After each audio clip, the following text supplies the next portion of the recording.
Hola de nuevo, me encanta compartir contigo otro ratico aquí a través del canal de Globus Biogestión y en esta ocasión vengo con la lección 9 del curso en dinámica de sistemas con Benzim, donde hablaré de la heurística crítica de sistemas de Ulrich. Desde este tutorial empezaré el curso nivel intermedio en Benzim, donde empezaré a explicar paso a paso la metodología, si así lo requieres, para hacer experimentación con dinámica de sistemas y así explicar una problemática. Entonces, sin más preámbulos, empecemos con esta experiencia de conocimiento.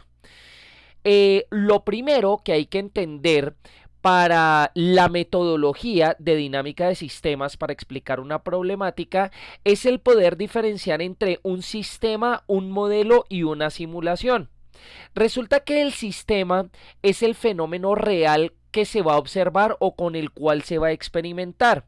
En este caso me fui a la física cuántica, donde aquí tengo una imagen de una película creada por IBM denominada A Boy and His Atom, en donde a través de un microscopio capaz de ver átomos, se creó un cortometraje moviendo a los mismos. Entonces esto vendría a ser una representación de la realidad, porque estos átomos que se están viendo son reales.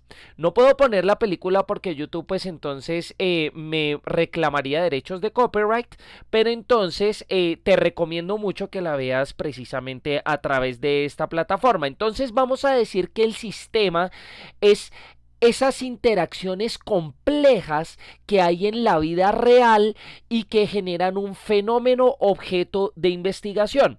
Entonces, ¿cuál es el siguiente paso? Es tomar ese sistema o esa realidad y transformarla a través de un modelo. Es decir, un modelo es la cuantificación y diagramación de esa realidad que parte de un investigador tratando de acercarse lo máximo posible a dicha realidad. Entonces, por ejemplo, para los átomos se crean las ecuaciones de la función de onda, esto es para el átomo de hidrógeno. Entonces, aquí estaría toda la formulación matemática que trataría de explicar por qué un átomo se ve así.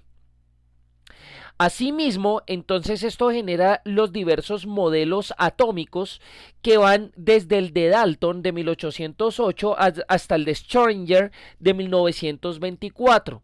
Vamos desde el átomo como una unidad indivisible donde todo estaba cohesionado como si fuera una pelota que conformara a manera de ladrillo toda la realidad, hasta la nube de electrones de Schrödinger, pasando precisamente por los átomos clásicos que son los de Rutherford y los de Bohr, donde en este pues ya hay electrones alrededor de un núcleo, y aquí en el de Bohr ya entonces empezamos a ver que esos electrones conforman distintos niveles atómicos, niveles de energía, perdón. Entonces, ¿qué es lo que quiero demostrar aquí con los modelos atómicos? Que en la medida que el modelo intenta acercarse al sistema o a la realidad, va a irse modificando a lo largo del tiempo y cada vez va a representar más fielmente ese fenómeno que es la realidad. Luego de que hay un modelado, por ejemplo en este caso ya matemático y conceptual ilustrativo, se pasa a la simulación. Entonces la simulación consiste en tomar todas estas ecuaciones de este modelo y generar un sistema de visualización dinámico que trate de emular precisamente todos esos fenómenos que se quieren observar. Entonces acá, por ejemplo, ya tenemos este simulador de lo que sería el átomo de hidrógeno, donde yo lo puedo rotar, le puedo cambiar, por ejemplo, estos parámetros de visualización. Puedo cambiarle, por ejemplo, la cantidad de niveles atómicos, etcétera. Entonces, aquí ya estamos pasando de la realidad del sistema a lo que sería la simulación. Muchos procesos, por ejemplo, en la medicina están ya utilizando esto, ¿verdad? Donde ello puede implicar, por ejemplo, la reducción de costos, porque pues ya se puede, si la simulación es muy cercana a la realidad, pues entonces ya se podría fiar de los resultados del mismo, por ejemplo, para hacer diagnósticos. Entonces, ya habiendo entendido la diferencia entre estos tres parámetros que los vamos a utilizar prontamente en Vensim, pasamos a lo segundo y es que necesitamos pasar de la concepción de interfaces y eventos a actores. Resulta que en las redes los nodos pueden representar convergencia de eventos. Esa convergencia, por ejemplo, puede implicar individuos o personas, lo que sería un humano. Podría representar objetos, máquinas, etcétera, que sería máquina. Y podría representar flora, fauna, ciclos naturales, biológicos, etcétera, que sería la naturaleza. Es decir, que en las redes los nodos pueden conformar interfaces o eventos entre humanos, máquinas y naturaleza.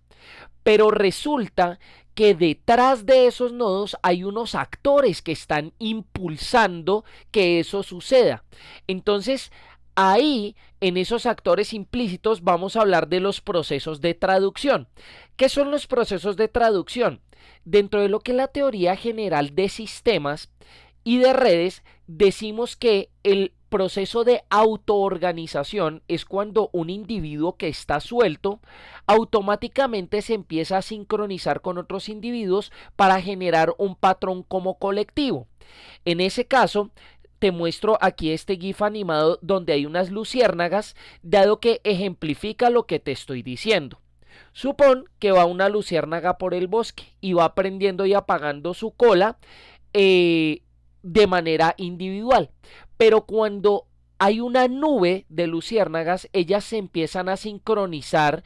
No es como que se pongan de acuerdo, que se hablen, oiga, vamos a aprender y apagar la cola a este ritmo. No, simplemente ellos empiezan a ver los signos de las otras y se empiezan a sincronizar, porque esto atrae a las hembras. Entonces van a poder aparearse y esto va generando un patrón. Pero entonces lo que te quiero mostrar es que las redes no es como que se crean de la nada a de una vez toda la red, sino que las redes se van creando, van incorporando nodos, se van uniendo cada vez más luciérnagas hasta conformar la red. De ahí vienen los denominados procesos de traducción, donde en lo que se llaman las redes sociotécnicas, que involucran, por ejemplo, actores humanos, hay una primera fase que es la de la problematización. Es decir, en la vida real o en ese sistema aparece un problema y hay unos actores que empiezan a entrar alrededor de ese problema, ya sean beneficiados, perjudicados, pero alrededor de ese problema empiezan a verse vinculados una serie de actores. Esos actores pueden ser un individuo o un colectivo humano como tal. Entonces se puede plantear una tabla como la que te estoy mostrando, donde aparecen los actores, aparecen los roles y aparecen los intereses. Recordemos que hay un concepto que es el de conflicto de interés. Entonces, alrededor de esa red hay unos intereses de esos actores. Entonces, primero en la problematización es como ese punto cero para que se empiece a formar esa red. Por ejemplo, en la luciérnaga la problematización sería ese apareamiento, ¿verdad? Entonces eso empieza a involucrar a esos actores. Luego se llega a la fase de interesamiento, en donde ya hay un proceso de negociación, es decir, cuando ya hay una problemática con unos actores, hay otros actores alrededor de eso que se empiezan a interesar en esa problemática, que empiezan a interesarse en pertenecer a esa red. Es como si una luciérnaga dijera, oiga, ya que está esa red y se están apareando allá, pues a mí también me interesa mirar cómo puedo pertenecer a ese grupo o a esa red. Entonces, en ese proceso de negociación es precisamente cuando se convence o no a un agente para entrar a pertenecer a esa red. Luego del proceso de interesamiento, entonces viene el proceso de enrolamiento, donde ya esos nuevos nodos que se están interesando empiezan a pertenecer a esa red. Entonces ahí se enrolan para finalmente que haya una movilización y portavoces. Esos portavoces van a ser esos nodos de mayor tamaño en la red cuando se diagrama, que son los que se llaman las autoridades y son quienes influencian a los demás. Por ejemplo, en redes sociales, los portavoces son los influencers, donde los demás van a hacer lo que ellos digan. Ahora bien, vamos a pasar al tercer concepto que es clave, y es que cuando hablamos de esa tríada entre sistema, modelo y simulación que acabamos de ver, esto se hace también para mostrar una perspectiva de un sistema. ¿Y qué es la perspectiva? El futuro de ese sistema. Donde van a haber dos modos. El modo es, que es lo que está sucediendo actualmente, y el modo deber ser, que es esa perspectiva, a donde debería llegar el sistema, lo ideal, el escenario que se espera. De ahí viene, como te indicaba, la palabra perspectiva. Entonces, este gráfico ilustra básicamente la idea que te quiero expresar. Primero, hay una retrospectiva que es la condición inicial del sistema, es esa problemática, es precisamente esa primera fase de problematización que te hablaba de la red.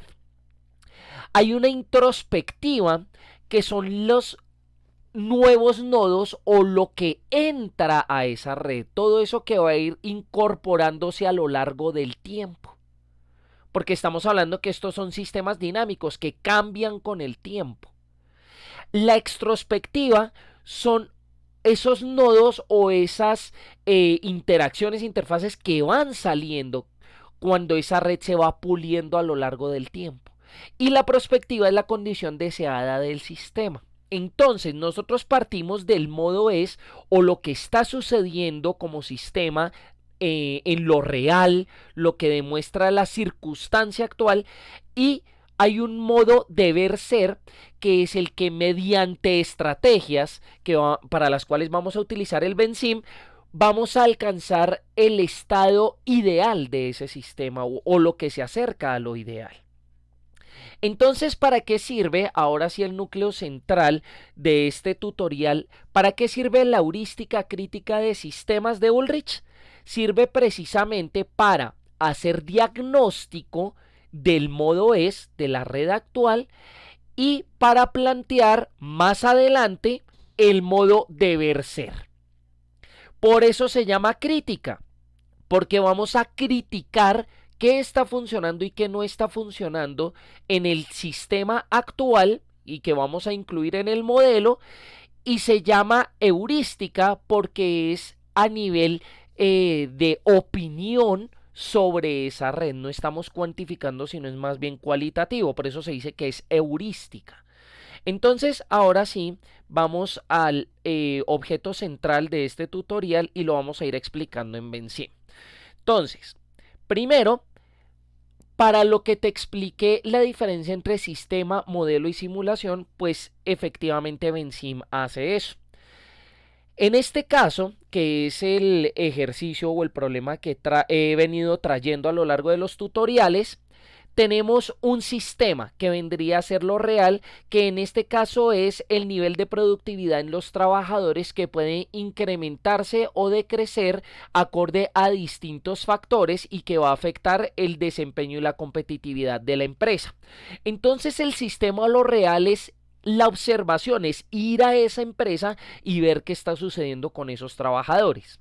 Luego se genera el modelo, que viene a ser de manera gráfica esto que hicimos en BenSim, que tiene unas variables de flujo, que tiene unas variables de nivel, unas auxiliares, que tiene unos bucles, unas demoras, etcétera. Ese viene a ser el modelo, que se puede representar también como ecuaciones aquí en el icono que dice Document All. Entonces aquí nosotros ya vamos a tener que esta red se conforma de 19 nodos, cada uno con sus propias unidades de medida y con sus ecuaciones para medición. Luego de ello, entonces vamos a la parte de simulación, donde precisamente tenemos las dos herramientas, que es Simulate y SynthesIm. Entonces recordemos que acá lo que podemos hacer es, para un escenario, ir moviendo precisamente las constantes para ir determinando cómo el movimiento en esas condiciones de ese modelo pueden generar distintos comportamientos a lo largo de la variable de salida, que es el nivel de productividad de los trabajadores. Entonces aquí ya tenemos aplicado precisamente esa tríada sistema, modelo, simulación. Ahora bien, la heurística crítica de sistemas de Ulrich lo que hace es que a través de 12 preguntas específicas en 4 criterios va a diagnosticar o a describir los actores y su participación y su evolución en esa red. Entonces empezamos con la parte de motivación, que sería el primer criterio, donde hay que responder 3 preguntas. ¿Quién es el cliente o beneficiario de este sistema? O sea, en este sistema, ¿quiénes se benefician? Entonces, por ejemplo, si nosotros estuviéramos hablando de que con esta red lo que se pretende es generar bienestar en los trabajadores, pues ahí podríamos responder que estos individuos vienen a ser los trabajadores. Entonces yo, por ejemplo, podría coger aquí, insertar un comentario y vamos a ponerlo en mayúscula, por ejemplo, que los actores son los trabajadores o empleados. Trabajadores. Vamos a ponerle entonces otro colorcito, vamos a ponerle por ejemplo aquí en rojo, y entonces vamos a decir que los trabajadores son unos de esos actores que son los beneficiados. Entonces aquí ya empezamos a completar este diagrama incluyendo a los actores que están detrás de esos acontecimientos. ¿Cuál es el propósito del modelo, no del sistema? Entonces el propósito del modelo es precisamente, esa motivación es que a través de este modelo lo que se pretende es dar cuenta de los factores estresantes y que disminuyen el desempeño de esos trabajadores. Entonces lo que se pretende es poder encontrar el ambiente óptimo para aumentar ese nivel de desempeño de esos trabajadores. Por ejemplo, ¿cómo saber si hay una mejora o medida de mejoramiento? Entonces eso, por ejemplo, puede indicarse con la variable de salida. Si hay una mejora en el sistema, pues quiere decir que cuando yo vaya a hacer la simulación, por ejemplo, una mejora es que el nivel de productividad de los trabajadores aumente como lo tengo aquí en la línea optimista. Digamos, de la línea azul a la línea roja hay una mejora. Entonces, cuando hay un movimiento de esas variables, entonces vamos a poder determinar, por ejemplo, que si la energía biológica impresa por producto disminuye, entonces el nivel de productividad de los trabajadores va a aumentar, ¿verdad? Entonces ahí se percibiría una mejora. Ahora vamos a las relaciones de control o poder, porque en todas las redes y sobre todo en las humanas hay relaciones de poder, donde hay unos que dominan a otros. ¿Quién es el tomador de decisiones? ¿Quién toma las decisiones sobre esto que está sucediendo? Entonces aquí entraría otro actor y efectivamente pues la decisión de esto sería la de los empresarios, ¿verdad? Porque estamos hablando del nivel de productividad de los trabajadores. Entonces, por ejemplo, los periodos de trabajo, de relajación, etcétera, digamos, son decisión de esos empresarios. Entonces yo, por ejemplo, por acá puedo empezar a poner empresarios. Ese sería otro actor importante que movilizaría esta red. Entonces le vamos a dar OK, vamos a agregar aquí este comentario y entonces vamos a poner, digamos, a los empresarios por acá. Ellos serían tomadores de decisión. Listo, sigamos viendo qué decisiones tiene este bajo su control. ¿Qué podría decir? Pues como lo indicaba, por ejemplo, podría decir cuáles son las proporciones de periodos de relajación, trabajo, podría decir también cuál es la demanda en kilocalorías requeridas, por ejemplo, para cada uno de los procesos a través de su diseño, etcétera. ¿Qué condiciones no tiene bajo su control? Entonces aquí nosotros hablamos de variables exógenas a la red que son las que no están bajo control. Por ejemplo, si nosotros volvemos aquí al ejercicio, por ejemplo, podríamos decir que la calidad de los alimentos, pues si la empresa misma es la que ofrece los alimentos, pues estaría bajo control. Pero si, por ejemplo, los trabajadores se alimentan por fuera, entonces eso no estaría bajo el control de la empresa. Entonces aquí podemos ver, por ejemplo, esto. Ahora vamos con la experticia, o sea, para los diseñadores del modelo. ¿Quién o quiénes son los expertos para diseñar el modelo? En este caso que te estoy preparando en dinámica de sistemas, el experto serías tú.